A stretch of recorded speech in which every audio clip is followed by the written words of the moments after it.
This is the future of golf. 3D printed golf clubs made from stainless steel right here in South Africa. And today we're building my own set of golf clubs. What makes this so unique? These clubs are fully customizable. Weight, shape, color, branding, everything. This isn't off the shelf. This is built specifically just for you. Because let's be honest, golf is one of the hardest sports in the world. One day you're striping it, and the next day you can't find the fairway. Every swing, every round is different. So we asked, what if your golf clubs can actually help you? If you're a slicer, a drawer, a hook player, we can adjust the weight in the toe or the heel to help counter a miss. The goal? More fairways in regulation, more greens in regulation, and just better golf. We're not saying that this will make you a scratch player overnight, but we are saying that this will make your game easier and more enjoyable. We're also building fully customizable putters, perfect for gifts, prizes or golf days. But today we're at the Els Club at Copperleaf with Arthur Horne at TrueFit Golf. I've already done my shaft and grip fitting, and now we're putting together my 3D printed golf set from pitching wedge to 4-iron. The big question is the price. Right now we don't have a final number, but the goal is simple. The more we produce, the more we can bring costs down. Because let's be honest, golf equipment prices are getting out of control. So if you want your own one-of-one golf clubs, stay tuned and let's change this golf industry together. How's it guys? Welcome to TrueFit Golf, and today we're here building Mr. Variety clubs today and just go through the process of how we build clubs. And I think it's going to be a cool process just to show you how we do it, and hopefully we get to a good end product for Mornay to hit some more fairways and greens. So let's take it from there. He's only spiteful because he's one down. So. The first thing that we're going to do, we're going to prep the shafts so that we can actually glue the ferrules and heads to the shafts. If you don't prep it, you can see how shiny it is, and you glue it, they're eventually just going to fall off because there's no hold between the club head and the shaft and the glue. So if you have clubs ever flying off, potentially one of the reasons. So pretty simple and easy. So we'll just go here quickly. And the power now. So Didn't trip. What's your luck out?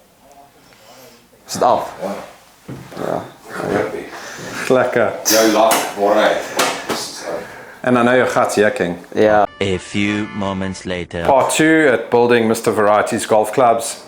As you can notice by the shirt difference, we had a power issue for that day, so we had to put it on hold. So we're back at building Mr. Variety's clubs. It's going to be pretty interesting. 3D printed clubs locally for Mr. Variety himself. Don't know if it's going to help his game much, but maybe the proof will be in his pudding. We'll have a look and see. So what we're going to do, we are going to just go through the proper steps of building clubs, from cutting the clubs to swing weighting it, adding the grips, etc. I'll take you through that process. Let's show you guys how it's done. First things first, we need to cut the clubs to the correct length. Mornay is currently at standard length. He actually should be shorter, but he doesn't want to listen to me because he's scared of losing distance. So we're going to measure it to 39 inches, which is 4-iron length. Everything's in. We're going to do that and give it a little cut quickly.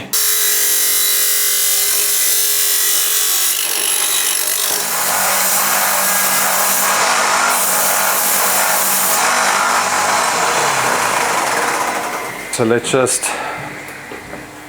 double check it that we've cut it at the right length, which we have.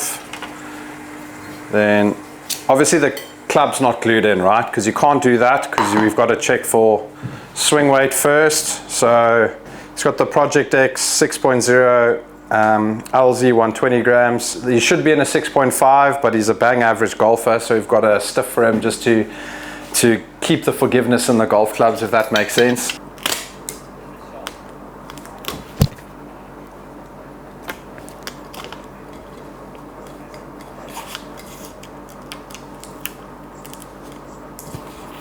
Okay, that's that.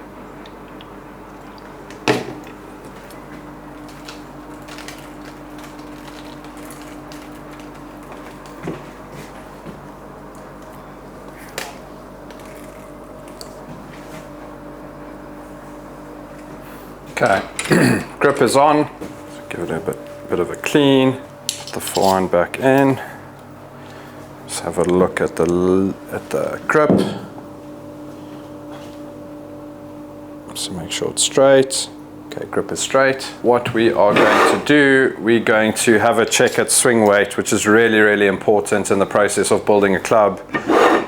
You can't just, cut grip, put heads on, and decide to go from there.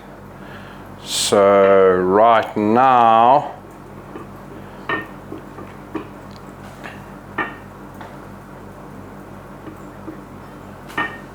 sitting at D4.25, which is, well, let's call it D4. D4, which is fine. So with a bit of glue, it's going to be at D4.5, D5, and that's perfect for Mornay. So obviously, if it was lighter than that, we would add swing weight tips to it. Obviously, you get different weights, all the way from 1 gram all the way to 14 grams. So as is, we're not going to put a swing weight tip in this. I would have actually liked to show you the process of that. It would have been pretty cool, but this is fine the way it is. So now what we're going to do is do the gluing process of getting this on. So first things first, going to get a bit of glue together here, and then we're going to put a bit of glass beads just to center the shafts. Makes it just easier to build.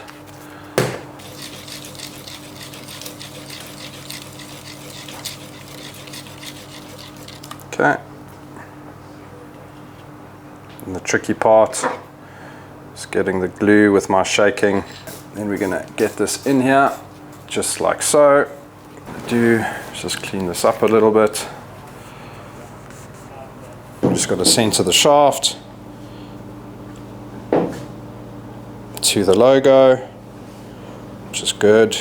And obviously, if you saw I used glass beads there, that just helps center the shaft to the head, and it's really cool to use because sometimes some of the manufacturers of the heads have different diameters to the closest, and sometimes the shaft just like wants to slide around, so you can't do this because then the head is just going to move all over the place. So this is good.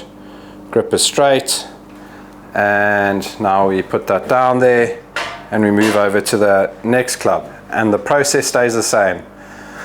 Cut the shaft to length, put the grip on, put the head on, check the swing weight, add the right swing weight tips so that the set marries each other from a swing weight perspective. So I want to get it to D5, and the process stays the same and nothing changes. Once the glue is set, which we'll show you shortly, we're going to ferrule buff and clean the ferrules up so it looks factory ready and made and clean as a whistle.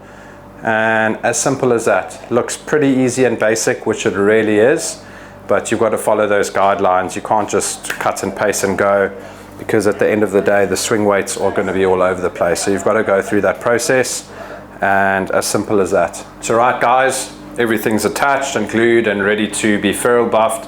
As you can see, there's a bit of, let's call it lipping around the hosel. So basically what you want to do is ferrule buff the ferrule to make it look as brand new, and then we'll clean it up with some acetone and terps to make it factory ready, or factory built if you want to call that, or just spotless.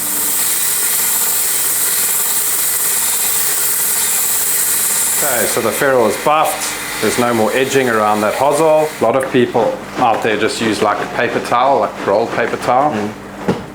But this is just as good as the same thing. Shiny and clean that looks. And that one is done. Like a glove.